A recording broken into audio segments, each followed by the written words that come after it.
Well, I'm live at the Red House with my old friend John Ray.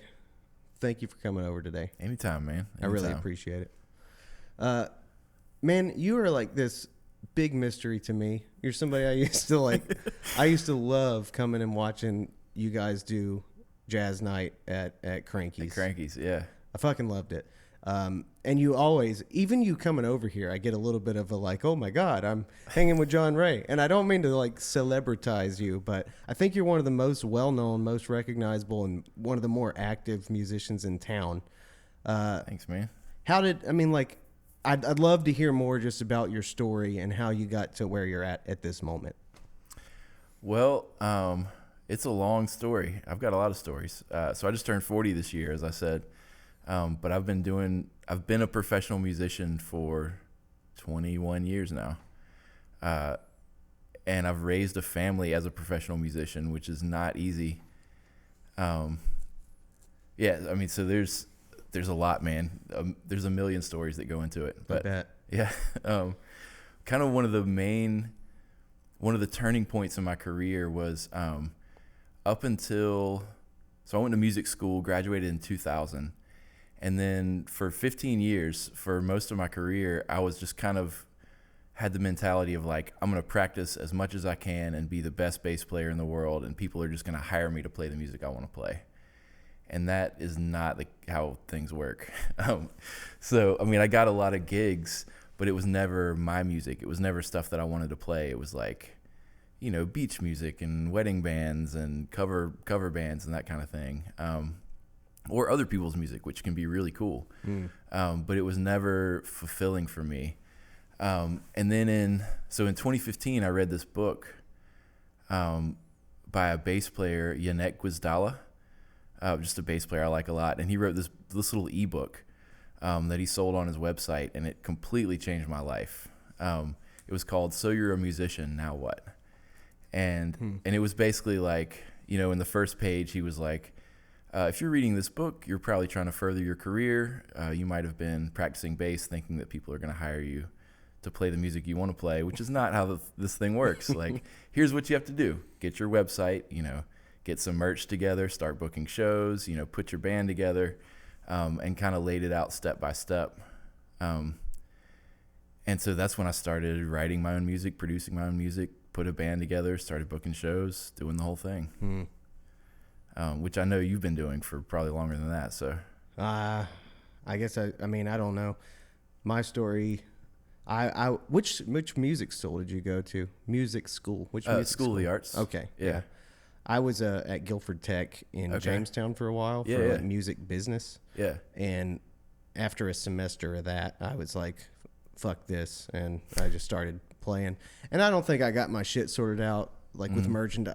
Honestly, there's still some times where I'm just like, I don't have all my shit sorted out. But yeah, eventually you kind of got to go from that whole, I'm going to get discovered and be a sensation, to that other thing where you have to become an entrepreneur. Right, exactly. Yeah, that's the key.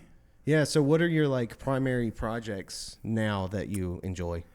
So last year, I kind of accomplished a big lifelong dream with my band, which was to put a band together and improvise and release improv records.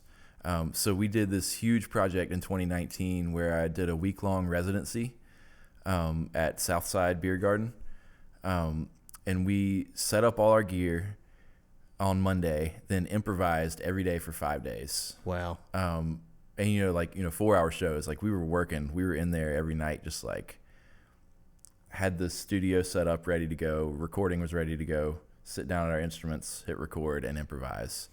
And I ended up with, I forget how many hours, 25 hours of music or something that I then went through and edited and narrowed down to 4 albums and released those all last year. And so the band is called Vintage Astronaut, and those albums are out everywhere. But since then, I've kind of lost steam. That was a big turning point. Or that was kind of an achievement for me. Yeah. And then after that, I've just kind of been kicking it, taking some time and waiting for the next project to emerge. In my headspace. Very cool. Yeah. That does sound like quite an undertaking. That's a lot of that's a lot of music to wade through. It took about a year to finish the albums, and I edited, mixed, had a friend master it. But yeah, it was a year of work to get all that stuff ready and then release it. And then I got a grant and used that money to pay for a marketing team. And so they did all the marketing, and then after that I kind of, I was done with it. Yeah. So I haven't done a lot of promotion since then. And I mentioned earlier, my project right now is building a house for myself and building a studio. And then I'll kind of take it from there and see what emerges after that. Yeah. Okay, wait, 2 questions. Wait, what was the first one? Okay, who all is in, do you want to mention the members of this band? For sure, yeah. So Jonathan Green is the drummer. Yeah. And he's one of the best drummers I've ever heard in my life anywhere. I mean, he's like, he's incredible. When I first met him, which was like 2014 or something, so right as I started kind of getting this thing going, the first tune I wrote was this tune called Tidal Motion, and it was really hard, kind of ridiculously hard. It was in 15, 16, had time signature changes all over the place, just not something you can bring to like a band rehearsal and be like, let's play this, guys. And so I brought this tune in for John Green and Matt Sickles, guitar player. And I was like, I would love to play this tune and record it. And they were like, cool, we're going to learn it. And then the next practice they had learned it, and we played the tune and recorded it. It was the shit. That was the first single I released. Anyway, so Jonathan Green's the drummer. Yeah. And Michael Kinchin is the keyboard player. Love Michael. Yeah. And yeah, he plays in your band too. He plays bass. Yeah. He's one of my favorite musicians to work with and to hear as well. I mean, he just like, his sense of harmony is so incredible.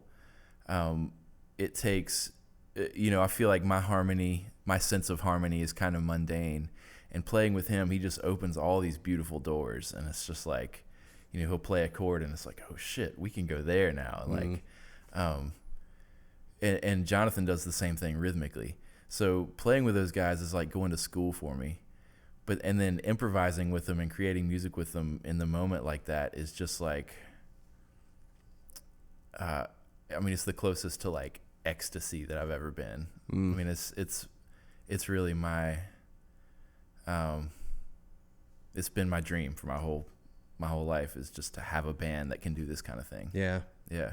Man, I tell Michael all the time how much he's one of my favorite musicians, period. Yeah. And I hope he knows how serious I am about that, because that dude is he's just something special. Yeah. So let me ask you this.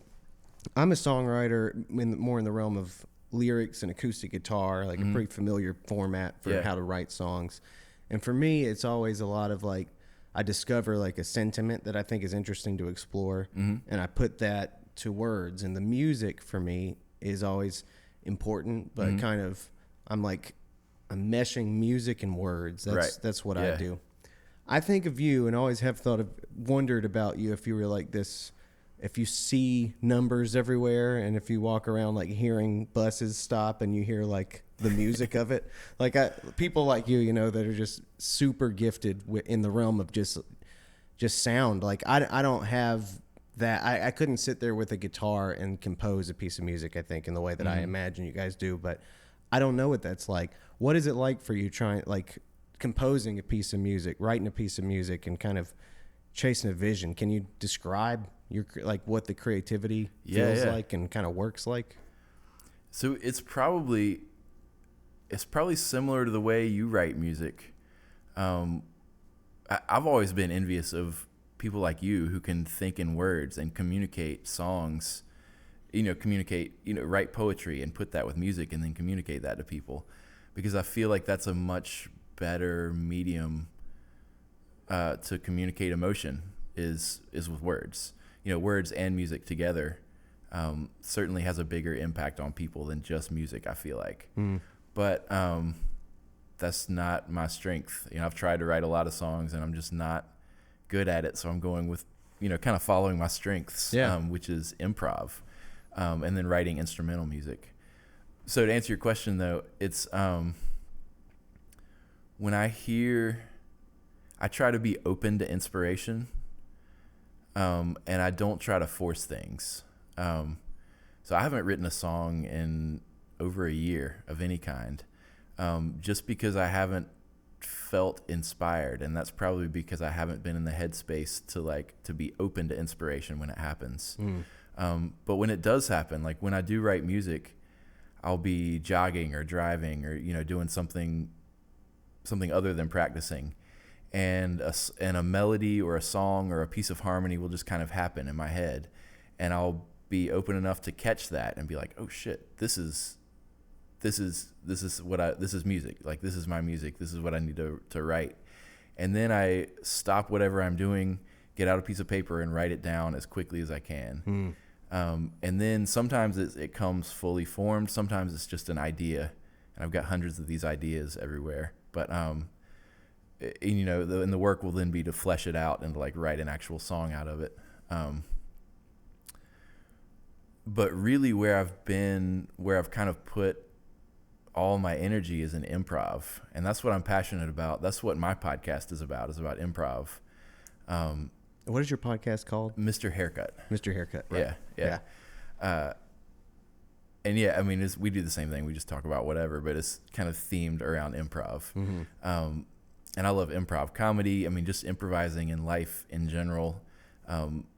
I love the idea of improv, studying it kind of as a career, as a life goal, learning about improv. And so that's why these last 4 records I did last year were so important to me. It was all of the logistics, all of the work to prepare for this was in creating an open space where we could just get in, show up at the gig, tune our instruments and start playing, and have, everything else kind of taken care of. Somebody else is hitting record, somebody's taking pictures, doing all the stuff. And we just have this completely open space where we can let music happen. And we achieved it, man. The tunes on there are things that I could never compose or even think of, in a practice room or at home by myself. They're like snapshots of a piece of time that they occurred almost. Yeah, and that was the whole idea. So, is that last bit that you just said, is that part of why improv for you? Like, what is it about improv? Maybe that, not that you don't compose music, but what is it about improv that draws you in as much as being?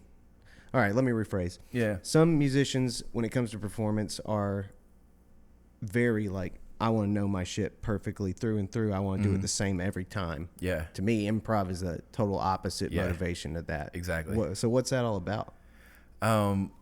That's, I think it's kind of a rebellious part of me that doesn't want to conform to anything. And that just likes the idea of kind of going against the grain, not following the norms. Because it is, to improvise, you're necessarily putting yourself in a really uncomfortable place.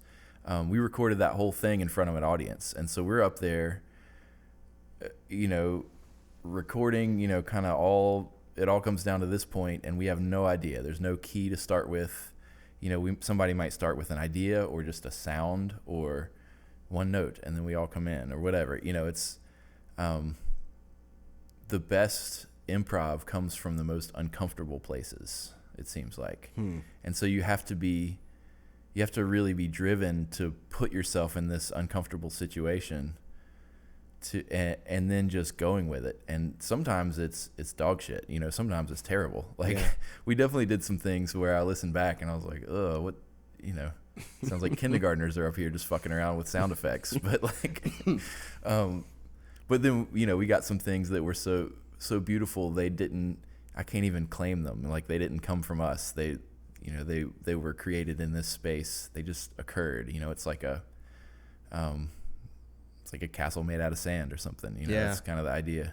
I think that is kind of romantic about it. It's like, if you don't get to experience it, not just, I guess live, there's sort of this you with some acts, you know what songs to expect and stuff. And with something like that, there's something kind of romantic about the idea of seeing it in person. And if you don't get to see it in that moment, other than on recording, gone. you never get to experience that moment again. Exactly. Yeah. It's kind of fun. It is. Yeah. And I guess that's kind of what I like about it is, for one thing, nobody else is doing it. I mean, there are other bands doing this, but they're few and far between and nobody knows about them. So, you know, I gave up looking towards this project as a way to make a living.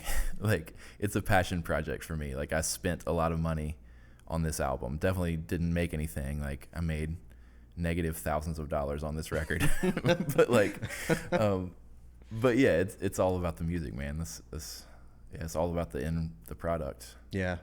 I think that is really cool, man. Yeah. I guess the other question I was going to ask was, with your new studio space, is that like, do you do a lot of work as an engineer for other people, or is that for your own use and your band's use and stuff like that? I do a little bit. I've tried to, at least in my head, I've kind of tried to specialize myself as much as I can with what I tell people to do. I can do. So I'm not telling people that I'm a producer or an engineer or any of these other things, even though I can do it. It's not my calling. I don't feel like, it really what I'm passionate about and what I want to do is improvise on the bass. So like, I've been teaching myself to say no to everything that's not that. So, so the studio space, to me, I'm looking at that as just a sanctuary for myself. It's a place that no matter what happens for the rest of my life, I'll have this place that I can go live in. Yeah. And create music or whatever needs to happen there. So, it's also kind of a means to an end to pay for itself, because I'll be using the house that I'm living in now as an Airbnb. So rent that out for 10 days a month and I'm paying all my bills with it. And then I have this sanctuary kind of back in the woods where I can just be. Where are you originally from? Here, from Winston-Salem. You're from Winston. Yeah. Awesome. Okay, so what about the non-music side of you? Like, what are your interests outside of that stuff? So many things. It's hard to even know where to start. Another thing I'm really passionate about is environmental work. So I worked for the Yadkin Riverkeeper here for a while. Maybe 2013, 14, something like that. And I ended up quitting that job because, for one, the organization kind of fell apart. But also it was this huge kind of disillusionment through the whole thing with how political it all is, and like, how little an impact I can make as an individual doing that kind of work. Not that it's not valuable, not that it doesn't need to be done, but I'm really passionate about protecting nature, and just seeing how powerless I really am to kind of do that was hard. And I haven't gone back to it since then. But that's something I see myself doing in the future, is kind of getting back to some environmental work. Even if it's just advocacy, even if it's just like using my platform as a musician to talk about environmental issues. Yeah, that's kind of where I am with that. Yeah. We were talking right before this about the redwoods and sequoias. Yeah. Let me repeat that story real quick.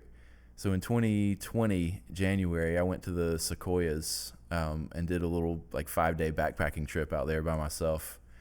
And it's one of the most beautiful experiences of my life. I mean, it was incredible in every way, and just being with these trees that are 3,000 years old, being in an untouched forest that's that old, is a powerful experience that you can't get anywhere else in the world. And so the summer of 2020, I was looking at the paper and saw. So I'd taken a picture after this long backpacking trip from the road, kind of from the trailhead of this big valley that I'd hiked through with, I think it's Redwood Creek in Kings Canyon National Park. And the picture I took was a beautiful sunset over this, lush valley with these 1,000-year-old trees. I saw a picture from the same spot in the New York Times last summer, and the whole thing was just black. All the trees were dead. Like thousands of trees died. And then even more died this year. So it's just getting worse. And so in about a month, I'm going to go back out there and spend as much time as I can with those trees and kind of just absorb what I can from them. Yeah. Because they're not going to be there much longer. What is it about nature, do you think? You're not alone, obviously, in this love, this deep appreciation for nature. Do you have words for what that is for you? Like why that's your piece and why you're passionate about that? That's hard. That's hard to describe. So in a way, I feel like, in this world, in our life, in our experience, I feel like humans are kind of the most important thing. So like, you are an individual human, and your consciousness is one of the most complex and amazing things in the universe that we can experience. And like two human beings coming together and having a conversation like this is one of the most, it's unparalleled in our experience of the universe. But I see nature as a part of us, entangled in every way. So like, I feel like that the sequoia grove that I hiked through that burned down, I feel like that's a part of me that burned down and a part of everybody. Even if you've never been there, it's everything is interconnected, and you've heard like the butterfly flaps its wings, creates a hurricane, and the right. I forget the actual saying, but I just feel like protecting nature isn't necessarily about protecting nature. It's about protecting people. And protecting people not just from destroying nature, but the mindset that can destroy nature, I think, is the dangerous thing. The mindset that can destroy nature. Yeah. That is interesting. I guess when you say that, what comes to mind is like, I guess we think of, like the society that we live in, and the sacrifices that we make on behalf of the natural world in order to maybe produce something that's more beneficial for us or efficient for us or some shit like that. Is that what you're talking about? Yeah, exactly. It's just, I've seen so much bullshit. So like, all right, here's a kind of a terrible story, but fits with this. So the first job I did with the Riverkeeper was the Dan River coal ash spill. Do you remember that? It was like 2014, I think. I have a faint memory of it bouncing around up there. Yeah. So it wasn't very heavily publicized, but a Duke power plant. So when they burn coal, they trap the ash. It's called fly ash that comes out of that's a byproduct of the burning. And it's really toxic to humans and animals. It's got a lot of heavy metals in it. And then they put all this in a retaining pond next to the power plant, which is generally next to a river because they use the water to cool the power plant. So there's basically a big lake of toxic sludge next to every coal power plant. And one of these, the dam on the Dan River broke. And so a 4-foot stormwater pipe, got a leak in it, and so all this coal ash drained into the pipe and was just spewing into the river. And it happened like on a Friday, supposedly. Nobody caught it until Sunday. And I went on a Tuesday to start ferrying reporters up and down the river. That was my job. Reporters from all over the world were coming to cover this. And I was there every day. So like Tuesday, Wednesday, Thursday. I think our governor at the time, Pat McCrory, gave a press conference in the parking lot above where that stormwater pipe was spewing toxic sludge directly into the river. And I was like standing in the back, kind of watching this press conference, listening to our governor say that the leak had been contained and that it wasn't a problem and this could be cleaned up easily. All while I could hear like millions of gallons of toxic sludge being spewed into the river right behind me. I'm just like complete bullshit. Nobody didn't know about it. Like I'll talk to people in Danville, which is right downstream from where it happened. And nobody knows about it. Like their drinking water is contaminated for the next 1,500 years. Jesus. Yeah. Yeah. It's crazy. And so the impact, I guess what I'm trying to help, like the difference I'm trying to make in the world is more in the mentality of people like Pat McCrory, who can just lie for political gain, unconsciously. It's he said those things because it furthered his career, because it helped him, not even thinking about the rest of humanity or the people in Danville who are going to be drinking that for the next 500 years. Yeah. Yeah, it's the mentality is toxic, I feel like, to people, and it's contagious. Like people like Pat McCrory contaminate people around them with this mentality. So it's a lot more than just protecting the river. Protecting the river is a specific thing I can kind of get behind, but it's more about protecting ourselves from this way of thinking. Yeah, man, I get that. There's a saying of if you pathologize yourself, you pathologize your community. Yeah. Which I think is kind of what you're talking about. Yeah. And I think if you strengthen yourself, you strengthen your community too. Absolutely.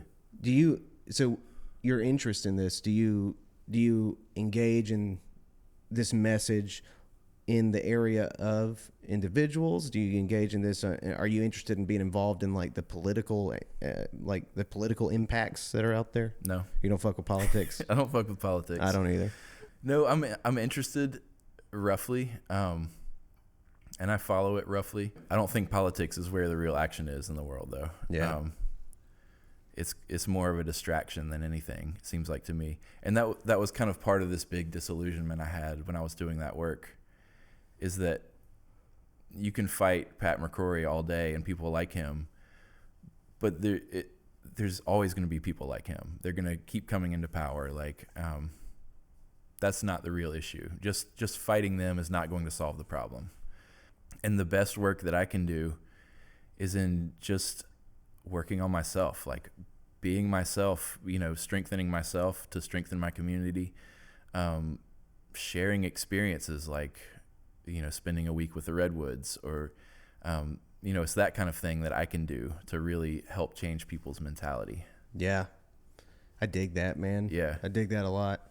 I think I think it makes sense. I think in the arts community, there are a lot more people who have a relationship with the idea of individualism and what it means to be an individual. And I don't know how you take that, but with the last 2 podcasts I've taped, this has come up where I've had to sort of like think through something pretty relevant to what we're talking about, just the idea of the person and what the person does and what the person is responsible for, and whether it's best to kind of put that effort in yourself into like a political identity or an ideology or whatever, or whether it's best to pursue individualism. And I keep coming back to this thought that I think the arts in many ways kind of belong exclusively to individuals. I think it's really, if you're an artist who uses creativity in favor of a very specific like ideological speech or something that doesn't belong to you, that isn't yours, but it is more like a collective idea. That tends to be what we call like propaganda or something. And I think that most artists don't pursue that. Most artists really seem to pursue individualism. Do you notice this, or is that, I think, what am I trying to ask you? Where does your interest in individualism and like building yourself, can you trace back to where that started? And I guess on top of that, has your music been a part of that too? Has your music informed that or contributed to that or something? Yeah. in a big way, music has been kind of the inspiration for work on myself. So one cool thing about improvising and being in a band that just does free improv, is all your shit comes out. Like, you know, I become aware of all my limitations, in the moment as this is happening. Like, improv musically is a great analogy for life. So when I'm on stage trying to improvise with, let's say, Michael and Jonathan, if I'm stuck on something emotionally, or like, if I've had a bad day, that comes out, you know, usually in the first minute of improvising together. Like, I become aware of these things and can kind of work through them with the music. But none of that is conscious in the moment. It's just like listening, especially listening back to 25 hours of myself recorded.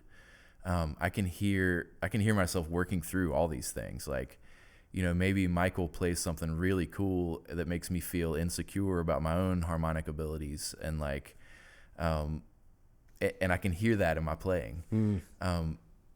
And so having a band that improvises has been a big inspiration for me to work on myself. Like, I want to be the best human I can be so that I can be the purest channel for this music.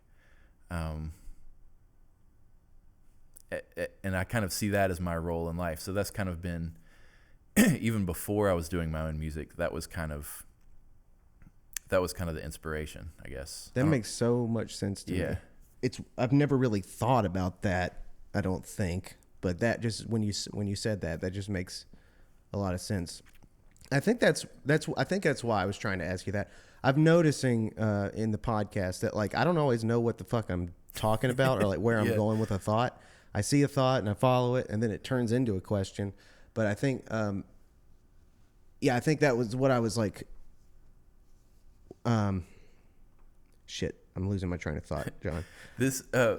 So I think I know where you're going. This conversation is improvised. Obviously, we don't have a script. And it's kind of the same thing. Like, because we're having this conversation and there's pressure of a camera and recording equipment, we're able to get to places that we wouldn't otherwise get. Like, if we were just at a bar and like catching up, we would never get this deep. You know, there's a certain kind of, I don't know, just add some intensity, like having this stage, you know, having a stage to do this kind of thing. And we know that people are going to be listening to this, and I better not say something stupid because, so there's some stakes, you know, and it kind of pushes us to be the best humans we can be and to have the best conversation we can have, or like to let it happen, I guess. Yeah. All right. So let me just, I want to stay around this whole idea of like the relationship between the individual and like the collective and shit like that. Yeah. I think, and like I was saying, I noticed that sometimes I'm lost in the podcast conversation because I have these weird, like really intense things that result in a question eventually, and I don't always know exactly what I'm going for. But anyway, within that part of the conversation, I was thinking of other people and thinking of what it means to like use your art as like, I don't know, like if you're in a cover band, or if you're in a tribute band, or if you're in a band, like, I guess I started thinking about the implications of what it is that you value about yourself and how we represent that through art, and the weird ways that, even like as you were talking about your band and it being a passion project or whatever, the disconnect between what succeeds in a marketplace, like a mainstream marketplace, versus what succeeds on a personal level. I think that's what I was starting to think about. Yeah. And like, why is it that, or is it, I guess it's a bit disappointing that maybe you feel as though this band that you're in that does this really interesting improv thing that also is so deeply connected to your like the quality of your personhood, your character, that you don't feel like they're like that clearly isn't likely to be as profitable as something that not to call anybody out, but if you or I looked at what happens in mainstream music, we could probably think of examples of shit that we think is trite or think that it is just lame or whatever. Yeah. That's overrated. I think all that results in a question that's like an observation rather than a question. Mm-hmm. That's like, it's starkly noticeable that like quality and depth, I guess, sometimes are avoided. I think that's exactly what it is it's avoidant. So listening to my records, these 4 improv records, are not going to be a comfortable experience for a lot of people. Maybe even most people. And I didn't make them to be comfortable. I didn't make them to be anything. I just made them to be exactly what they turned out to be. But there was no goal of, I feel like I can't even take credit for the music because it was created, the 3 of us played our instruments to make those sounds, but the music is more a product, I feel like, of the moment than of us. And we are not, the 3 of us aren't perfect individuals by any means, by a long way. But so all of our discomfort kind of comes through in the music. So I don't have an expectation of this making a bunch of money or even people liking it. Like, I don't really give a shit if people like it or not. Yeah. It was an experiment. It was an art project. And that's kind of how I think of it. I've definitely made other music that I wanted to fit into the marketplace in a certain way. And I kind of haven't gotten to a point where that's kind of synonymous with me, so like I'm not at a point where I want to create music that people like yet. So you're not at that place? I'm not at that place. Interesting. I could see myself doing it. I mean, I have the skills to do it. I could write a pop song, but it wouldn't be authentic right now. It would be me trying to be something I'm not to make money. And there's way too much of that shit in the world. I don't want to contribute to it. Yeah, that seems like it would be the opposite principle sort of thing of what you're just describing. Yeah. Kind of being in touch with what you really give a fuck about and not selling that for less than it's worth for some kind of gain. Right. Yeah. But it is a tough game. It is a tough game. Yeah. Your music really rides that line in a good way. I mean, you've kind of crossed that line. Like, I feel like your music is really authentic and it's also really listenable. Like, it's and it speaks to me, with words to things that I'm also interested in, and like things, so your music is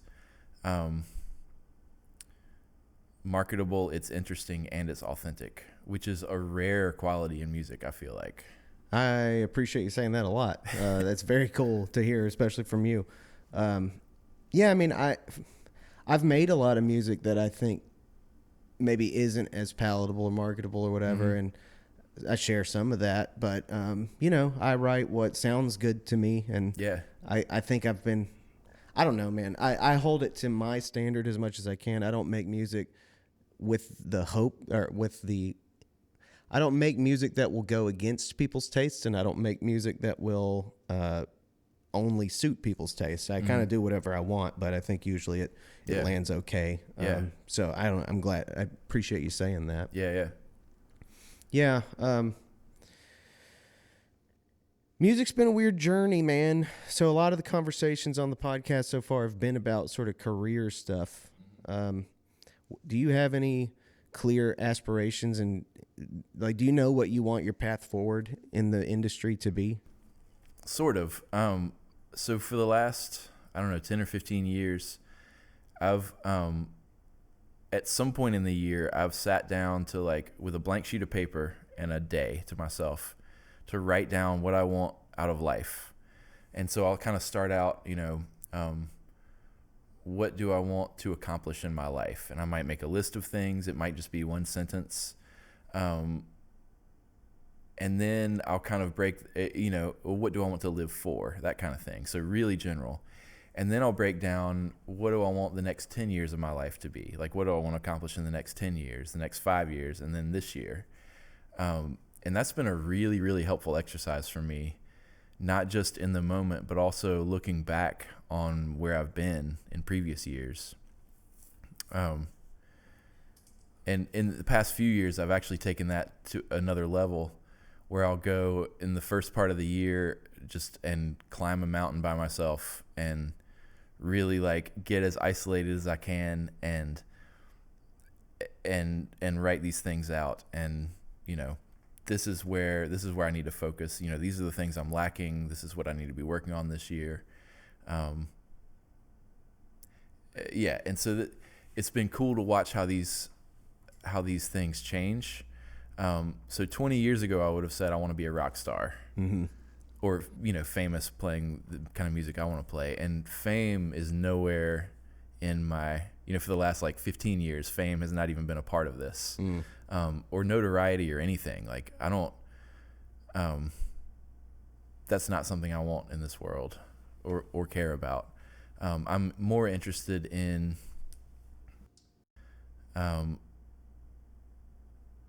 in influencing the world through my life, and in being authentic and being myself, and figuring out who that person is and how I can help the world.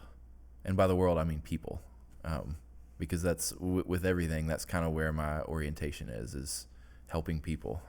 Helping people. Yeah.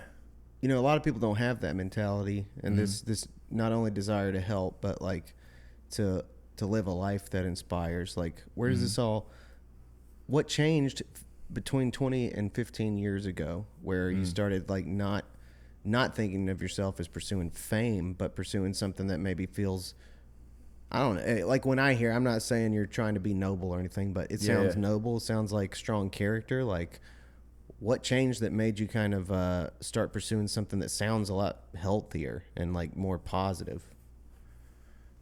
That's a good question. I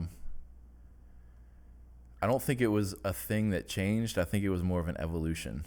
And just the kind of the more work I do on myself and the more I learn about myself, the more I'm learning that kind of what's important to me. And to me, notoriety is not at all important. Even, and I've kind of struggled with this one, but even like being remembered is not important anymore. So that was a thing that I wanted for a long time, was to like make history, or to like be special or unique in some way, and like be remembered. And that's kind of phased out of my thinking too. Like, I don't care about that anymore. It's more about now. So that's the evolution, you know, looking back on these things has kind of been more towards being present and living the way I want to live in the moment. Yeah, man. When you're, is there any particular, you mentioned a book you read earlier. Are there other pieces of culture that you've experienced that have contributed to your philosophy? All of it. I feel like there's another book called The Alchemist. Have you read that? I've heard of that a lot. You and I might have talked about that. We might have, yeah. Well, kind of the premise of this book is when you're following your life's purpose, things just kind of work out. Things just kind of move out of the way to let you follow this purpose. And I've experienced that firsthand. Like, as I kind of dial in more and more what I want to do and the way I want to live, things just kind of move out of the way to make that happen. And it looks a lot different. There's a lot that takes a lot of different forms. Some of it is me learning how to say no to people, which has been a big journey for me. Like, no, I don't want to do this thing, or I would rather have some free time than take this gig I don't really want to play. So I've experienced this. Things just kind of, the more I dial in what I want to do with my life and the way I want to live, the easier that becomes. And I'm at a point now where both my kids are adults, and I've got a stable career and some money and savings, and things are just kind of cruising. And like,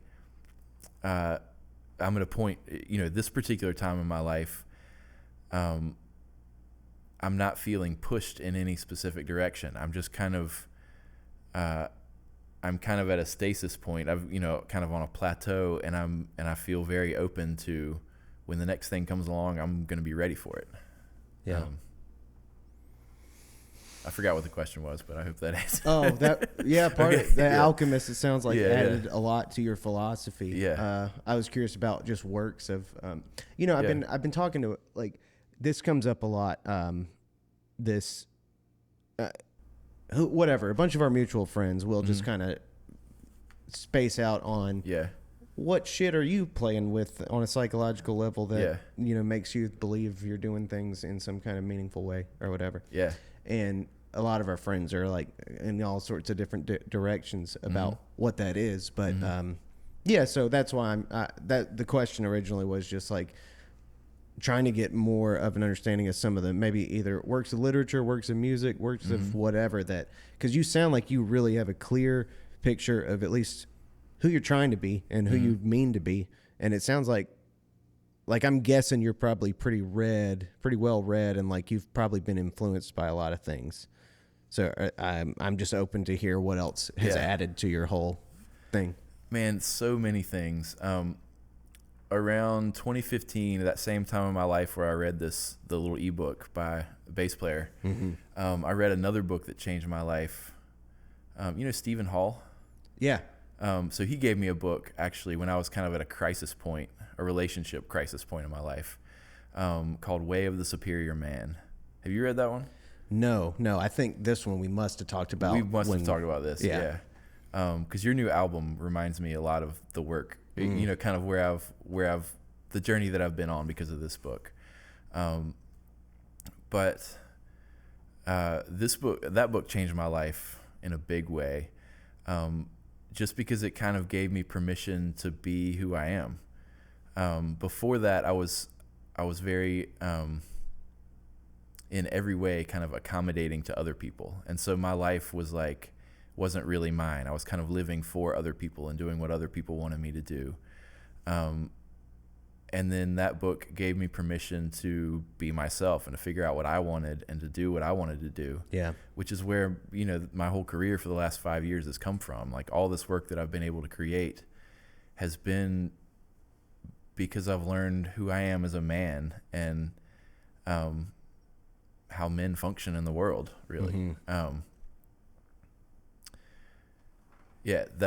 book has been huge for me. And then that's kind of spawned a lot of other reading. There's another book called Iron John, which was kind of the precursor to that one. It was written in the 70s or 80s, with a similar kind of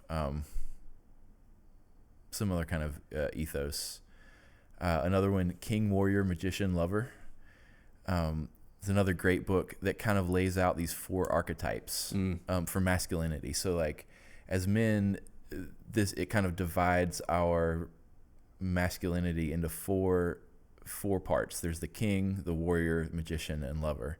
And then it defines these archetypes really specifically. And it's been a really useful way to to find inspiration everywhere. So I see these archetypes now all over the place. In TV shows, movies, everywhere. There's these masculine archetypes or pieces of masculine archetypes or other archetypes that are beneficial to me. So that's been another big one that's just this spawned a lot of growth, I feel like. That clicks. Yeah. I've got right over there on my board on the wall, I've got like a little diagram of Jungian archetypes. Oh, nice. That are they include some of those and some other ones, kind of what they're motivated by, what they symbolize mythologically or whatever. That has been a big influence in my thinking for, I guess, probably 2 years, something like that. And that it's interesting that you noticed that definitely had a big influence on the album I just put out. For sure, yeah. It was, I put out like a 7-song LP that was all about, basically about Jung, my understanding of shadow integration as it relates to Jung or whatever. And so it was all like, I don't know if did you ever hear, well, I don't want to put you on the spot, but the one before that one, I put out a double album that was like it was the same idea, but it was like the collapse of the ego or whatever. Yeah. It's been a while, but I definitely listened to that one. It was that one was a weird one, but I can't summarize all this shit like all at once, but point is that one was all like sort of trying to decide between two archetypes that I thought functioned within modernity or whatever. And then this one was all about kind of letting go of those and getting in touch with whatever, like the shadow, according to Jungian psychology. So archetypes, they're weird, man. They have like a weirdly powerful... When I first started fucking with Jung, all I heard from other people was like, this stuff's outdated and nobody believes this or that. But I just like heard a little handful of people who talk about shit, like kind of talking about it favorably. So I got more curious about it. And I don't know. I mean, can you explain what it is for you that makes the archetype thing work? So before I read this book, I was really into Buddhism for a while, and one practice in Buddhism is to use visualization, and I forget what they call them, but they're Buddhist archetypes, and some are animals. So like a tiger is one, and so you can kind of visualize this tiger and take the tiger's energy for yourself. So it's a lot like the warrior archetype from this book, but you can kind of like. You can channel tiger energy just by visualizing this creature, this archetype, and so having that kind of knowledge base, I guess, helped me to incorporate the stuff from this book, the masculine archetypes, and so when I'll notice myself.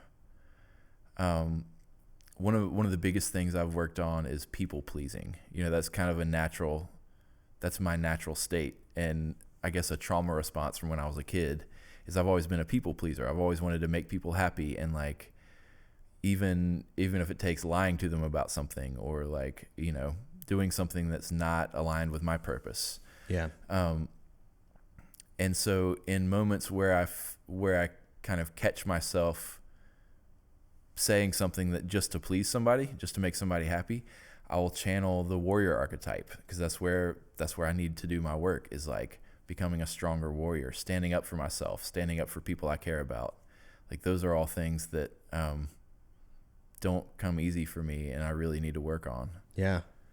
I think that's the idea. Yeah. Like that there's like a maybe not neurological, but psychological appeal to these things that is beyond us. That's just out of our control. It's not subjective. It just works with our psychology for some reason, as if we've been kind of evolved to respond positively to these archetypes. I don't think that's very strange. I mean, like it still feels as though that's an idea that a lot of people would like to dismiss, which I think goes right around. Like it also goes with maybe people's disenchantment with religion. I mean, like religion is this ultimate archetype that people can kind of plug into. Yeah. And a lot of us don't have it. I don't have it, but I still fuck with the archetypal impact that I think these stories, including the religious stories, can have on you. Yeah. That's honestly been a big one for me. I haven't been religious in a long time, but I've always related really well with Christians, and I've always worked at churches. It's been a big part of my career, because Jesus is such a powerful archetype for me. Right. Even if, regardless of how accurate historically the Bible is, Jesus is an archetype, and that is the power of Jesus in the modern world. Is he's an archetype of this human being that was living a really, really holy life. He lived for other people. He lived in a way, he dedicated himself to helping humanity. And that's kind of where I've always wanted my life to be pointed, I guess. Which fits perfectly well with what you said, with like, I want to live my life in a way that people can be at least inspired by or not hurt by. Yeah. That is what the Jesus archetype is all about. Exactly. Yeah. Let me ask you this. With your understanding with archetypes, do you think it's well, you just talked about the warrior. Sometimes, okay, let me back up one step. One day I was like listening to Tom Waits, who's pretty much my favorite. Yeah. Like, if I had to pick like somebody who's impacted me the most in music, it's probably that dude, especially as a songwriter. And I was like looking at the archetype thing I have over there, trying to figure out, okay, what is. Sometimes I can look at some artists, I can be like, okay, that guy's this, like Father John Misty, he's being a comedian. Yeah. I don't know. Most singer-songwriter people are being like sages or something, or like they're trying to be idealistic. Some artists represent like a king figure. Tom Waits, I started to look at and realized he had a little bit of a lot of archetypes going on, and like depending on, like he was able to. And I don't think I can think of a time where he's not four at one time. Like he's always being a magician and being a comedian, but also being a sage, being an outlaw, like all these things. And I wondered to myself, I wonder if the sweet spot is to like, I often think of archetypes as like you can focus your mind on one and sort of try to access that energy, or is it more balanced to try to access like four at a time? You know what I mean? That would be hard to do for me, especially in the moment, you know. Me too. Yeah. I have a few archetypes. I can't even remember them now, but like people who I feel like are really well incorporated with kind of, at least with the king, warrior, magician, lover, you know, with those four aspects. People like Obama, I feel like, is one of those. Like he's got faults just like everybody else, but in general, I feel like he's a very he's a very well incorporated person. Like, he's a great leader. He's able to stand up for a whole country. You know, he's also a performer and a politician. Right. And does them all incredibly well. So he's somebody I use as an archetype, honestly, of like how to live, you know, be more like Obama. And one of kind of balance between all four of those symbols of masculinity. Yeah. I want to ask you an obvious question, but I don't want it to be sensational. But like, goddamn, just saying the word masculinity feels like a slippery slope. And it's like most of our friends are in Winston, most of our mutual friends, I should say. Yeah. And I just did a podcast yesterday with somebody who afterward was like, he asked me if I like worried about things I would say on this podcast, thinking like, do you worry they'll have a negative effect on your relationship with people in town? And like, I do think about that sometimes. Yeah. And I feel like just us sitting here talking about archetypes that might feed into masculinity. I feel like some people could like kind of roll their eyes at and be like, oh, here you go, two guys talking about masculinity. Yeah. I'm not going to listen to this anymore.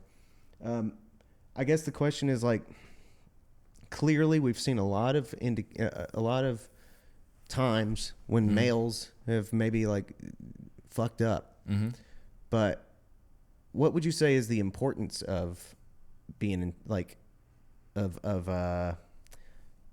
what would you say is the importance of accessing your masculinity appropriately and using it, you know, in the way that you're trying to? That's a great question. For one thing, I don't care what other people think. Yeah. That's very masculine. Yeah. I'm sure some people are not going to like things that I say, and some people are. And that doesn't factor into my thinking usually. So I think being a healthy, using the language of this book, the mature masculine is necessary. I feel like our world has devolved into a very toxic form of masculinity, which is really detrimental to everyone involved. So I think it's really vitally important for men to learn about men and to learn who men are and what men can do and what we should do and the ways that we should live. And same for women. I think there are many toxic forms of femininity that pervade our world. And and women need to do the same work, and the mature feminine plays just as vital a role as the mature masculine. Yeah.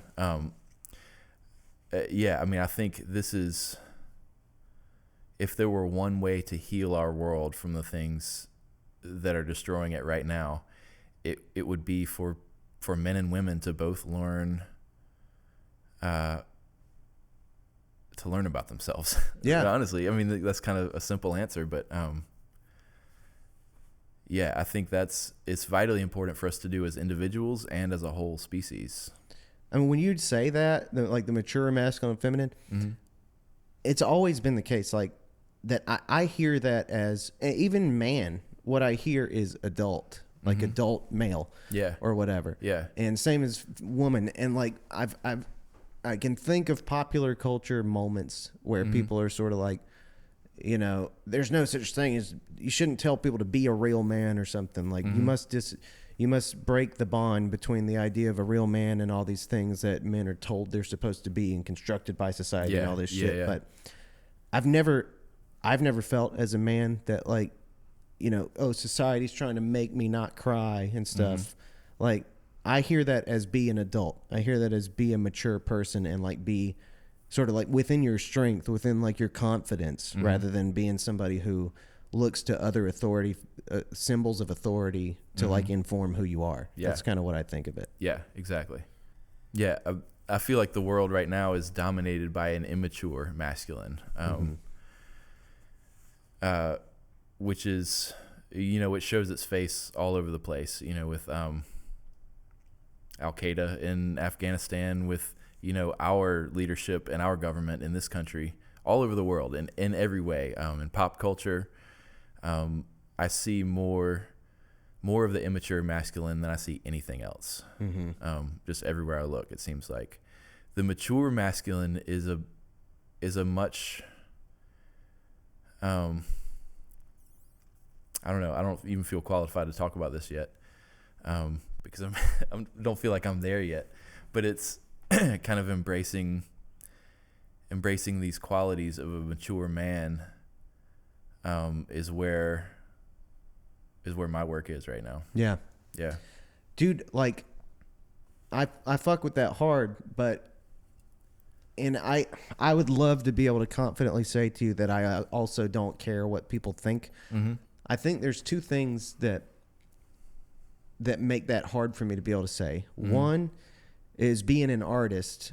I feel like, although in my mind I believe that what people respond to when you're an artist or a public person or a performer, what they respond to is realness and like somebody being strong and standing in themselves and like giving what they have to offer. Yeah. So I do believe that, but at the same time, I have this feeling sometimes of the social pressure that says, like, if you even reveal who you are, there's a chance that like you'll lose whatever. You'll lose some portion of people who might otherwise support you. It's the same idea as like these musicians who don't talk about politics publicly or something because they don't want to lose the Democrats or lose the Republicans. Right. The other thing is that I feel like I'm seeing in the worst aspects of social media a social pressure that attacks what you're describing, that like attacks people pursuing the mature masculine, the strong man, the strong adult, whatever. Yeah. As people express that part of themselves, there's a little bit of them being punished for it. Mm-hmm. Do you notice that as well? Is that part of where we are in the world that you're talking about, this idea of the immature masculine? I haven't actually noticed that, the last thing you just said. The mature masculine, it seems to me, I also don't participate in a lot of pop culture. I don't watch TV or listen to the radio. Yeah. And my social media is really limited right now too. So that's the best thing you could possibly be doing. I know, man. It feels right. But yeah, it seems more to me like the mature masculine just gets overlooked. And people are much more concentrated on the immature masculine, you know, the kind of showman aspect of masculinity, I guess, that has nothing to do with a healthy, mature masculine. Yeah. And same with femininity too. I mean, that's our culture is dominated by an unhealthy view of women, I feel like. Right. You said something at the beginning of that question, like, you feel like people look unfavorably on that, which is crazy to me because your record was really you're doing this shadow work. You're embracing this healthy masculinity and doing the work. Yeah. Was that really scary to release that record? Because it was, it's so much in, you're exploring this, you're becoming a healthy man by writing this music, and you're really putting yourself out there in a way that I've never done, really. So yeah, it was a bit. I mean, especially the one before it. I do feel like these two records are kind of connected, and that's why I keep going back to the one before. It was called Life Lessons.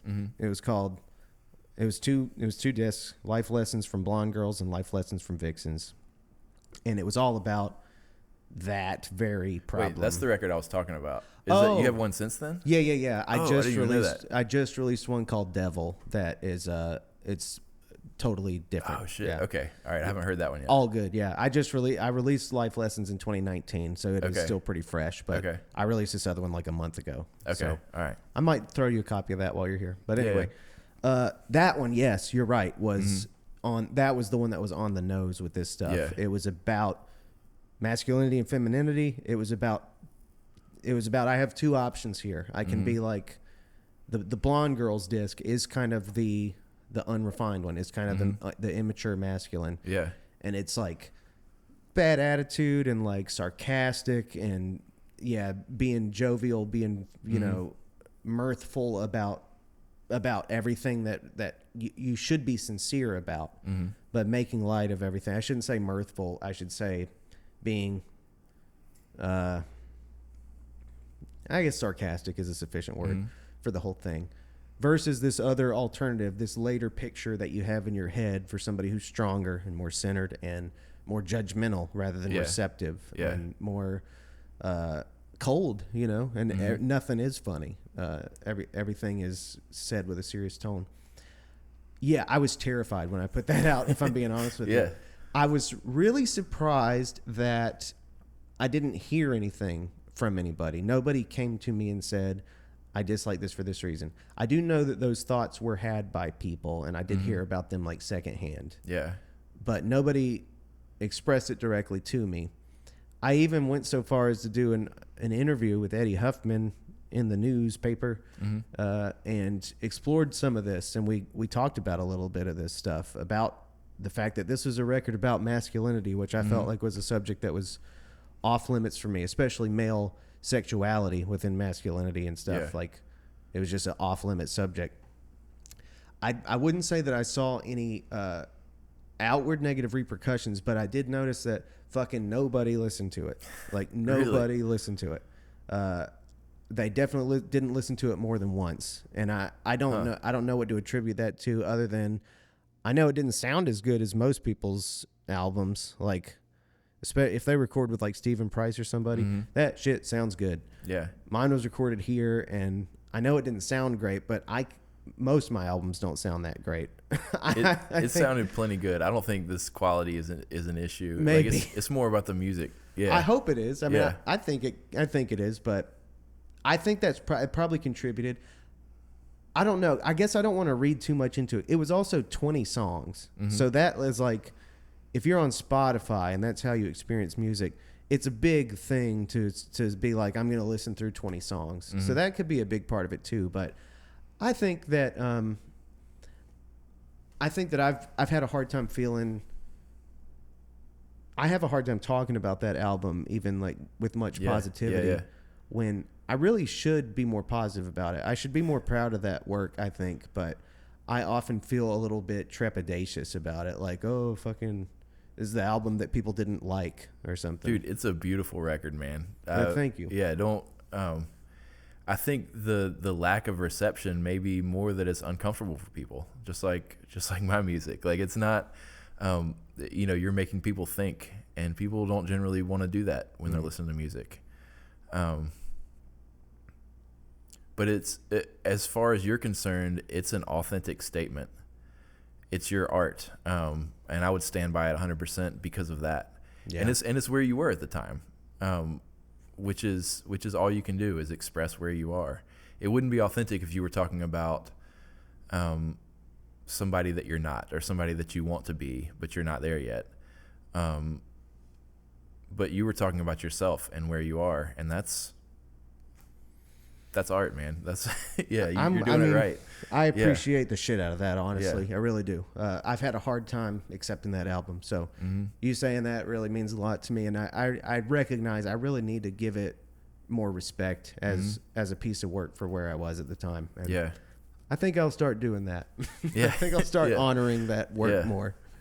Speaking of works, I guess what's down the road for you? Like, do you have projects in mind coming up that, like you said that you finished this one and you were kind of taking a break and you got your house going. Yeah. Is that the main thing, and you're kind of giving yourself room for music? Right now, my mentality is that I'm creating space for myself, for my head. I feel like the next phase of my life, so my youngest son just turned 18. He's moving out soon.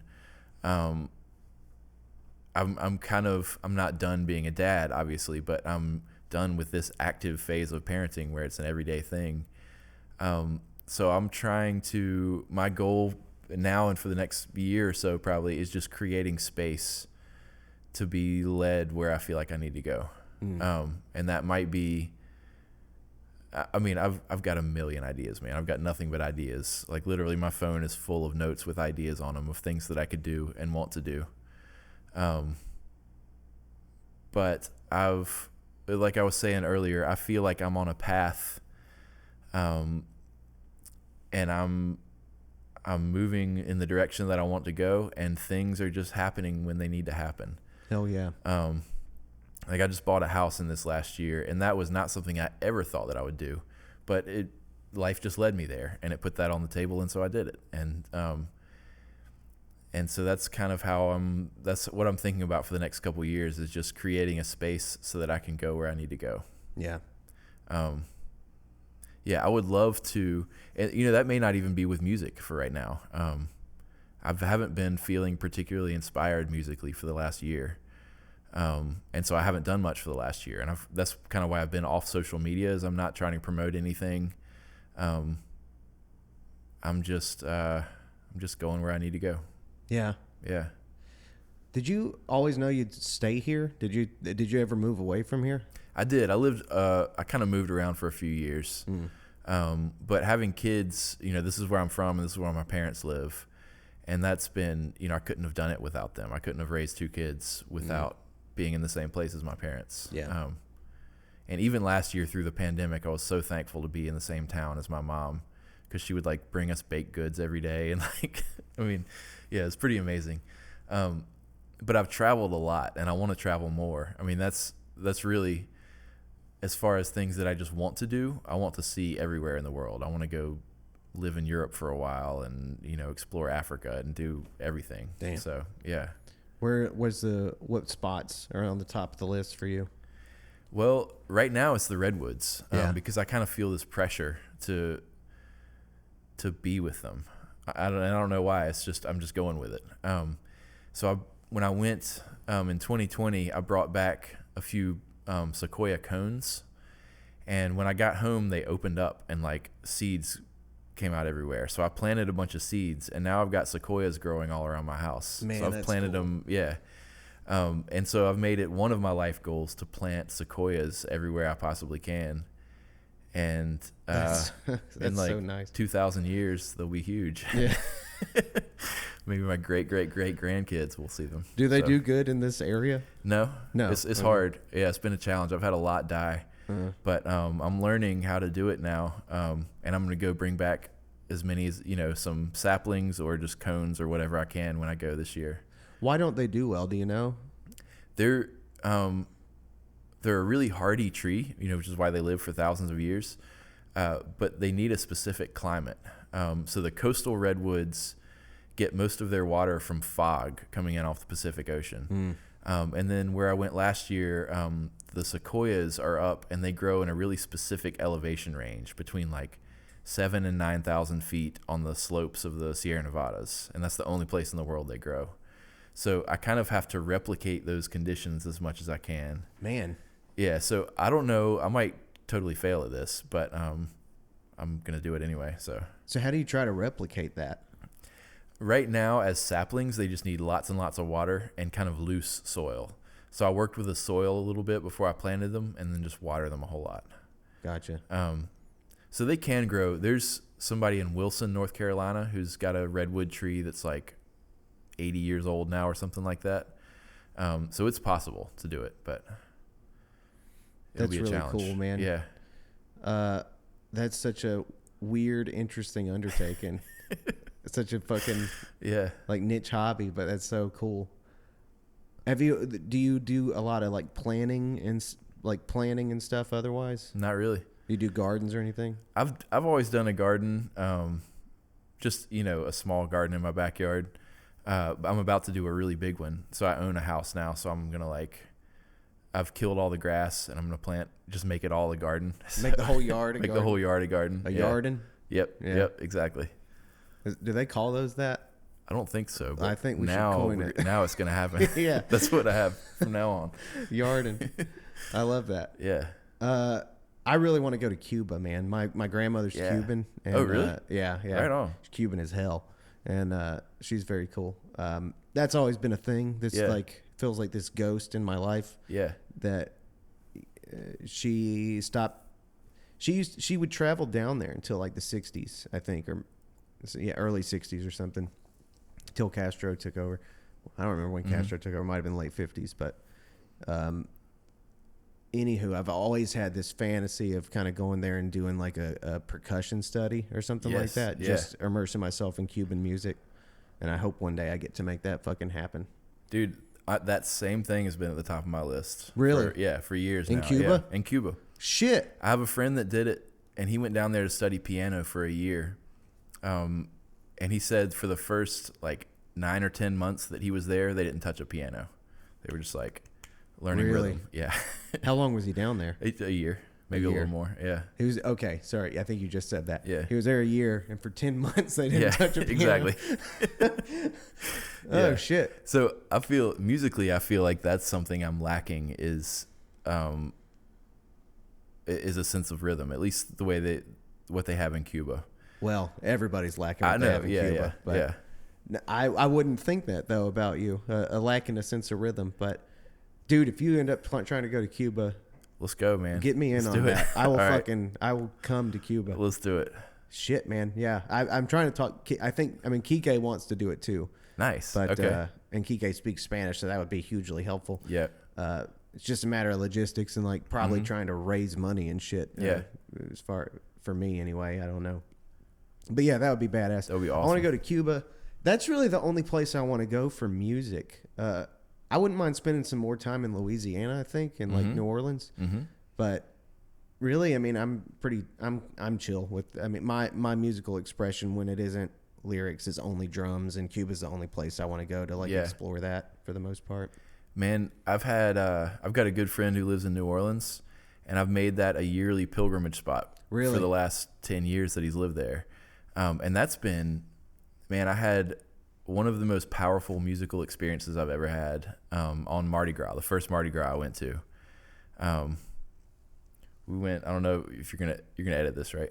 Yeah. Okay. You want me to cut this part out? Well, maybe. It depends on your audience. But so we got up at 7 a.m. on Mardi Gras Day and put on crazy costumes, and then went and met a bunch of people at this intersection. 1,000 people at an intersection. Everybody had on crazy, the craziest costumes you've ever seen. People walking on stilts and breathing fire and shit. And then after a little while, a funk band shows up just in the middle of the intersection and start playing, and we're all like, yeah, this is awesome.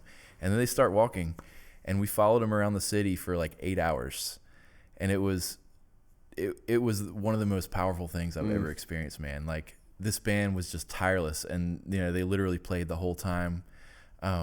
you know, there would be things where our parade and another parade would be coming down the street towards each other. Yeah. And as the bands would get close and they could hear each other, they would start playing together. Oh, and then God. when they reached each other, it would just be this huge jam session in the middle with like 2 parades together. And then they would end up passing and like, God, dude, it was, I love that. yeah. Man, I think I connect with it because I got to go there once, and like Caleb Cottle lived there at the time. Yeah, and yeah. I was like going to play Shreveport. Shreveport is the worst place in America, by the way. If you haven't been to Shreveport, I haven't. It I'll is avoid a it. nightmare. Okay. It's so weird, dude. Anyway, they're just it feels like an evil city. But anyway, I stopped in New Orleans on the way to Shreveport and stayed with Cottle for a night. And yeah, I mean, you're talking about. I have these moments sometimes, like my friends one time sent me a picture of them in Montana, and it just looked like, with no editing, it looked like a fucking, like a backdrop thing on a computer or something. It's just like, it really looks like that. And New Orleans was the type place that, as we walked around the city that night and like had spicy food and like a brass band off in the distance, like just bouncing down the road, I was like, Jesus Christ! It feels like I'm in a Pixar cartoon or like an idealistic, an idealistic caricature of New Orleans. But this really is what it is. Yeah, like it really looks like this. It really smells like this and sounds like this. It's such a fucking romantic fucking vibe down there. It really is. I've done almost that same thing for, I don't know, 10 years now. I just went a few weeks ago actually, and I'm going again for Mardi Gras this year. So that's badass, man. Yeah, it's an energy, man. Like, so that day, the first time I went down there, I feel like I understood funk music. I was like, oh, I get it now. This is what funk music is all about. And I've had similar experiences. Like every time I go down there, I just feel rejuvenated in a specific way that I've never gotten any other way. But just being, with the people, and there's just an energy down there. There's like it's hard to describe. It's an energy. It's that voodoo, son. It's that voodoo. Yeah, that's exactly what it is. I like that voodoo. Yeah. I like that dark shit. Yeah. Whatever. Yeah. Do you have any interest in touring and stuff still? Like, is that something you want to do in your career? Touring is fun. I've done enough to know that it's not a life goal of mine. It's something that's really fun to do every now and then. But I don't want to live on the road anymore. I've done some tours with this band, Jazz is Fish, recently. Jazz is Fish. Jazz is Fish. It's a Fish cover band, but they do it in such a cool way. It's like, like hip fusion arrangements of Fish tunes, with incredible musicians. I mean, they get like A-list players from all over the country to come do this thing. And those tours are really great. I mean, they're just really well planned, and the people are always cool. It's such a great experience just getting to like be on the road with new people for like 10 days at a time. It's a really cool way to experience the country. But it's not a lifestyle that I want anymore. Like, I want to travel, but when I travel, I want to be somewhere and really like learn that place. Yeah. I would like to combine those two things, I think, if I could manage that. And if you're making good enough money on a show, that's not unrealistic. Totally. But I mean, it's hard unless you're making really real money on a show. Yep. I still think I do love getting to travel that way. I love getting to travel and like not losing money for traveling. Yeah. And if you got a small band, like for the trio, we always managed to come back in the green, like we did. That's amazing. We did well on the road. That's incredible. Yeah. That's a feat right there. And we stayed in like hotels, but John Luce was just always like finding us cheap hotel rooms on Expedia or some shit. And, I mean, it just worked. It just worked out real well. But there was that sacrifice. Like, we got to see a city for one night or whatever. We got to be in a town for one night, and then we were in the car for like 6 hours the next day. Yep.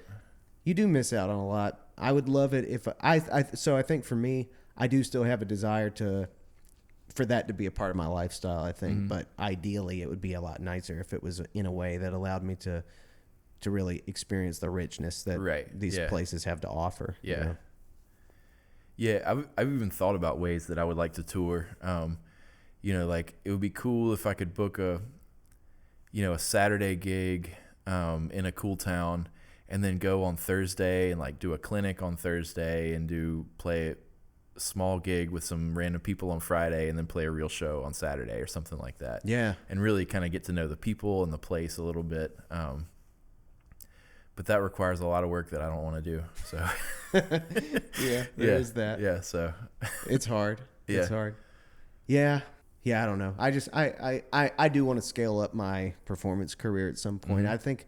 I don't know about what it even means to be famous and all that shit, you know, to have a legacy, to leave things behind. But I hope at some point I'm just like able to like do tours in bigger rooms and just kind of, I don't know. I love driving around the country, man. I love like driving through Virginia or driving through Texas or whatever, and just seeing the landscapes even from a distance, or just like seeing the different colors of different states and shit like that. You know? Yeah.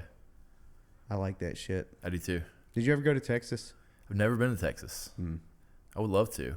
I've seen some beautiful things in Texas, but yeah, I was. They seem to treat music different down there. They treat it They treat it like it. You know how like around here. I mean, around here you can play in the corner of a lot of bars on the flat level ground. And people kind of don't really give a shit. Down there in those same bars, everywhere there's a big, like all the bars are bigger, and there's a stage in every place. There's always a stage, even if they're not really, they don't specialize in putting on shows. Really? That was the vibe. Yeah. Everywhere I went, even if it was like a steakhouse, there'd be like a stage. Yeah. So they prop music up, and they all, when I would play there, even in small places where I wasn't established at all, there was a different level of respect that I felt like they just generally treated music with. Yeah. And like they just acted like, yeah, it's worth a fuck that you're doing that. Yeah. Which I didn't used to experience here all the time. Man, it's actually rare that I experience that, I feel like, unfortunately. The respect part? The respect part. Yeah. Yeah. For being a musician. And honestly, there's a big part of me that's kind of given up on that. Like, and I guess it's kind of disheartening to think about that, but I know that what we do deserves respect, and I know that what we do is necessary and a valuable part of humanity, but I don't expect anything from anyone anymore. Like, I don't play small gigs around town anymore because I don't want to experience that. Yeah. I'm like, I kind of feel like I'm above that kind of work now. So if I'm playing in town, it's going to be a show that people pay money to get into on a stage with lights and like, you know, a real PA system. Dude, I have taken on the same attitude. Yeah. I definitely won't play bars, and I won't do, you know, like rooms that I hate. Yeah. I will do, I can't, you know, never say never or whatever, but I think I do have expectations, I guess. Like, I don't think of it as like, what am I trying to say? Sometimes people feel like when the odds are against us and like we can't, you know, when trying to address reality about how people act at shows a lot of the time lately, or how little respect maybe they seem to give the whole thing. My attitude still kind of remains that I think we have every right to kind of decide if it's the wrong vibe. It's kind of, we have the right to be like, this is the wrong vibe, and like express that if we need to. And like, we can cultivate for our sake the type of audience and shows and shit we want. If we don't, I was talking to a songwriter buddy of mine who said something about how, you know, like, sometimes like people are just going to like talk through your show or whatever. And I thought that doesn't usually happen to me. And I don't think it's because my songs are like magical. I think it's because like I kind of develop a relationship with the people who really give a shit about my shows. And Yeah. there's a dynamic at my shows. It's like if people try to talk through them, a bunch of the people that like me will get really pissed off about it. And like they'll hiss at people and stuff. Good. I think that's awesome. the way it ought to be. Yeah, you know? for sure. Yeah. You ought to like, they give a shit about what I'm doing. And I think a lot of people give a shit about what you're doing. I think like we have every right to cultivate that kind of vibe at our shows, you know. We were on something just before this. I guess I just wanted to say, so I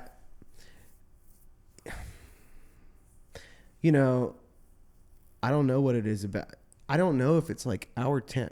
I don't know if it's this area or what. I don't know if it's North Carolina. We have plenty of cool musicians and cool things going on. Yeah. You know, present company included. And it doesn't make sense to me that we have these struggles and that we feel like we live in a city where people don't take it seriously, especially in a city that names itself for its pride in the arts. And there's no effort to like celebrate that. I mean, in Nashville and Austin, which are different examples, but they embrace the arts industry in those towns to the degree that before we had Obamacare, they had health plans available to musicians and shit like that. It's real industry there. Yeah. It's not real industry here. Right. And I don't understand why that is and why we could be so two-faced. Why, as a whole, whatever, as a collective, our community is so obviously conflicted about it that we claim to have this pride in the arts and yet we take no pride in the arts. Right. It makes no sense. I'm with you 100%, man. And, yeah, it's hard. It's hard being here. And especially like the touring that I have done, I've seen examples of how music can be supported in other places and is supported. Like the last tour I did with that band, Jazz is Fish, we did a few dates in Ohio, and every single gig was just at a top-notch venue. Nothing big, but just like music venues that are there for music and not just to sell alcohol while people talk. It's like a music venue with a stage and a vibe and like a sound guy that knows what they're doing, and and then people came to the shows and they enjoyed it and they appreciated it and they didn't talk while we were playing. They were like they like listened to the music and enjoyed it. Yeah, so it is very disheartening being in Winston-Salem and not experiencing any of that in the town that I live in. I know that feeling. Yeah. I know we don't, and neither of us are trying to be, trying to bitch about it. And I'm sure we both have a ton of music enthusiast friends who have made it worth our while, at least at some point. I know that we do. Yeah. But it's just that it's possible in a lot of places to like do what you love and treat it like it's your career, and you're doing that and I'm trying to do that, but there's not much, infrastructural support or social support for people who happen to enjoy what it is that we do. Yep. Yeah. I think a big part of that is the people here. I mean, the energy of the people here, isn't, at least in the last 10 or 15 years, isn't going out to support, isn't going out to enjoy events. So it's not like, I feel like the people who come to my shows now, if I book a show in Winston-Salem, are people who are my friends who are trying to support me, not people who are interested in seeing good music. Yeah. And they're coming out to support rather than to enjoy and just to like experience the music. Right. And that may be indicative of a larger cultural problem, maybe caused by YouTube and the internet and all that. But, it's where we are, and it seems to be worse in Winston than a lot of places. I think that really is true. I remember once, this was a really interesting experience for me. There was a thing at Camino. They were having music on the block like they used to do on 4th Street. I was hanging out down there. They had this like, I think it was like an African band or maybe a South American band, something with a lot of like rhythm and high energy to it and stuff. And the band started playing, and it had plenty of groove to it, and it was like exciting to hear. Yeah. Everybody on the block was like sitting there watching it and, like enjoying it, but they were just very still and watching it. And I remember like the band seemed so perplexed, and they kept trying to get things to happen, and they were so confused. And I remember that at one point the guitar player was like, sorry guys, just like we're used to playing to audiences that like dance and stuff, like and that he was just so put off by how calm and like unengaging everyone was. And everyone was still kind of watching. And then like I remember they had this dancer that came flying off the front of the stage into the audience and was like dancing, and it was supposed to be a communal thing. But he gets out there and everybody else is just sitting in lawn chairs, and he's sort of disappointed. Finally, they start really trying to force everybody onto their feet, and it was, I'm sure at this point that, people started like walking away and shit like that. Damn, dude, that's a sad story. It is a sad story. It's like, and I don't know. I guess that is just to say, I don't know what our fucking culture is here, but and I don't give a shit about dancing. It's like you're not supposed to dance every time you hear music. That's also something that's funny sometimes. Is like people. That's the only way some people know how to respond to music is to like do a bad dance. But in this occasion, you had every motivation to respond with your body, and it did make me wonder, is that just like a cultural thing in North Carolina or in Winston-Salem where that's just not a part of who we are or something, or who most people are here? I don't know, man. It might be a cultural thing. So what I've seen in our city, in Winston-Salem, is that different cultures in Winston-Salem don't mix a whole lot. So like shows that I play are mostly white people who come out to them, like mostly middle-class white people who come out to them. And like middle-class white people don't dance. Right. I mean, like generally. And I've definitely been to some events, but definitely haven't been to a lot where I felt like it was really an accurate cross-section of Winston-Salem who comes to the event. So I did a band in 2003 to 2007. I played with this band called Solos. It was a hip-hop band in Winston. And we had a gig at a place called the Rubber Soul, which is closed. But we played every Monday night for 4 years at this spot. And it was sold out. I mean, it was completely packed full of people every Monday night from 11 to 2 for 4 years. And it was a phenomenon. I mean, that gig was like, I've always been trying to recreate that and never been able to, because it was such a melting pot of people. Like people from all walks of life were in there. You know, the capacity was maybe 200 in this room, and it was packed full of 200 people from every culture within the town. And it was such a cool scene. Really inspiring to play for, really inspiring just to be a part of it. But I haven't seen that since then. Like I haven't seen any music like that or anything that representative since then.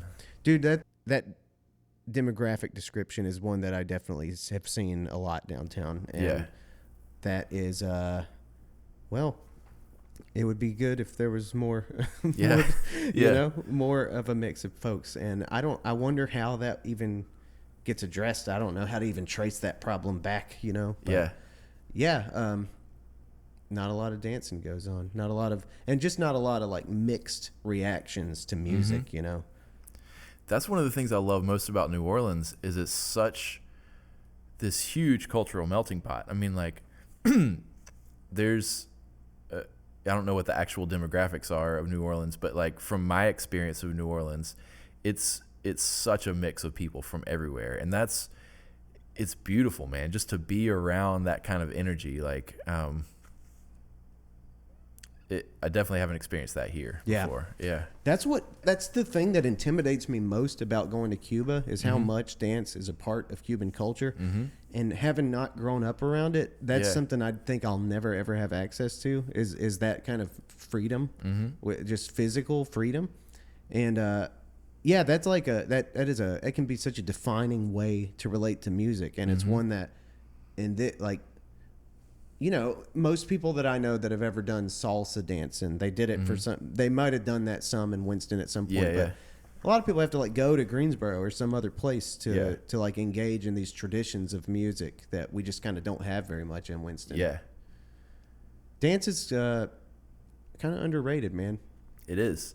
I have the same thing, man. I didn't grow up dancing, and that's one of my fears now is dancing in front of people. Yep. Like it's been a struggle for me my whole life, and I actively try to do it now every chance I get, but socially because I'm so afraid of it. And I try to push myself as much as I can to like make a fool out of myself in front of a bunch of people, because that's where I need to grow. That's like, yeah. Do you do this at like weddings and stuff? Mm-hmm. Is that kind of where? Yeah.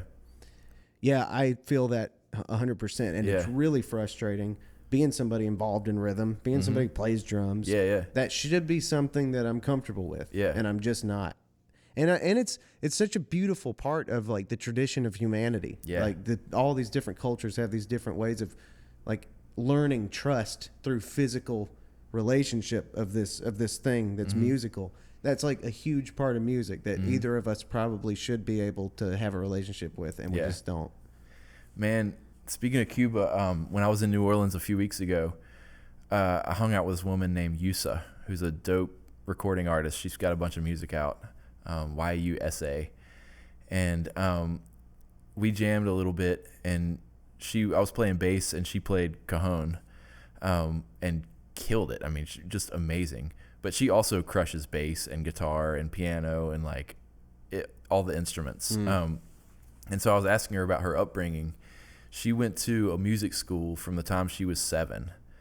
Her parents said, she's pretty talented in music. You're going to go to the music school. And so that's what she studied, music from the time she was 7 until she graduated school. And in their music school, you were there all day, every day. And you would learn, you had a concentration. So it was all classical music. And so she had Russian classical music teachers, and that was their schooling. But it was on every instrument. So percussion, piano, classical training on bass, on all the instruments. And then she had another set of teachers, maybe the school administration or something, who would take them out after school every day to play gigs. And so the teachers would just be like, grab an instrument, let's go play a gig. And so you would just pick up whatever instrument you felt like that day. Damn. And you would go out and play a gig as a band. That's so badass. Yeah. And that was how she learned music. And she can play everything. She just like, she talks musically. Everything about her just exuded music. It was crazy, man. And then playing with her, improvising with her was more like a conversation than any music I've ever played, I think. I love that. Yeah. I love that. Yeah.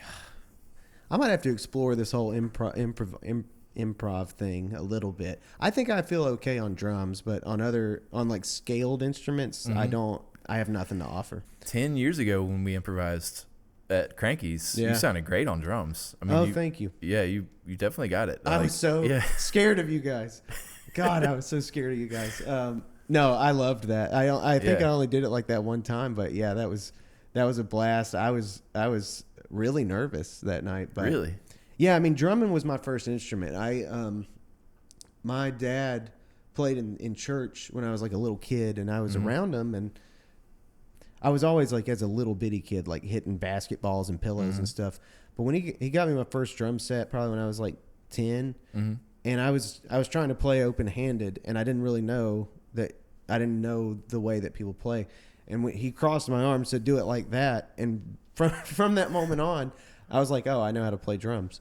And it was weird how much I let, drums is probably what I feel the most fluent in all of music. Yeah. But I kind of let it take second seat to guitar and songwriting, because songwriting is just more, I love language. I love writing words. I love the sad stuff, but drums just come way more naturally to me. I've just played them for pretty much all my life. Yeah. But I don't really ever get to play them with other people anymore. Dude, let's play. Yeah, we should. Let's have a jam session and record it, and yeah. I'm 100% down. All right. Yeah. All right, cool. Well, speaking of jam sessions, I think we've been going for a while. I guess I'll stop taking your time. I think we're going to do this some more though. So yeah. Well, fuck. All right. You get the idea. Episode's coming to a close, but this has been very fun, and for real, I'd like you to come back on sometime and let's for sure keep talking. Yeah, I'm down with it. Thanks for doing this, man. John Ray, thank you for coming over. Thanks for having me. Boom. Boom.